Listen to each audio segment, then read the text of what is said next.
So I agree with you in saying they can't really gender neutralize a child, and I don't really agree with the parents' decision either. I feel like the people that try to gender neutralize their child or are like big on gender with their child, they don't really understand that your child can have a gender and like express themselves as this gender but not follow the exact stereotypes, and that gender isn't, you don't have to be gender neutral for your child to be able to decide what they want to be. It doesn't really help them that much, as well as the textbook mentioned that in the early toddler years when they begin to gain a sense of self-awareness, they begin to understand like I'm a girl or I'm a boy. They begin to understand that themselves. And if you just try and hide that from them, it's not doing anything for them. I guess they're kind of trying to, I guess from their point of view, they don't want to force gender on their child, but at the same time, it's kind of at that age, um, it's more of just mostly a biological thing. And when they hit puberty, like you're talking about, there's going to be like way different things that happen to them, and they need to know about that.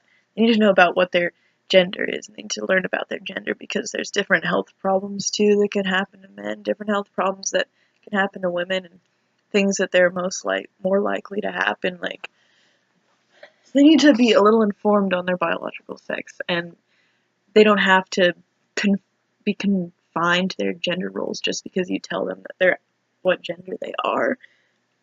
And if they're gonna go to school, they're gonna figure that out and everything. It's up to them when they're older what they decide to express their gender as. But gender neutralizing a child doesn't really work.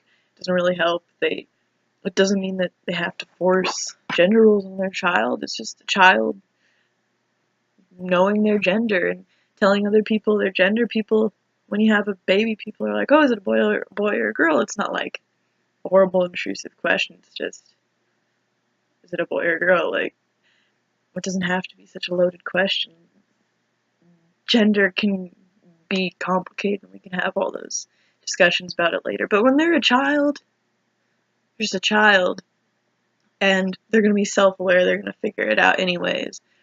They still have their personality. They still like whatever they like. They don't have to like bows or frills or princesses or monsters or superheroes just because they're a boy or a girl. And these parents don't have to force it on them. They don't have to gender neutralize their child either for their child to express themselves in whatever way they want. The children will develop if you give them the right skills and the right support and everything. And the textbook was also mentioning how there's different developmental things for boys versus girls. Like boys are behind in certain mental development areas, and girls are behind like physical development.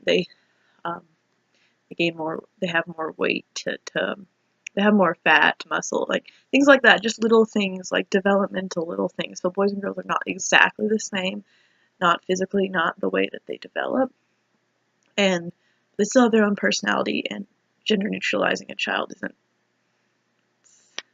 It's not really something that you can do.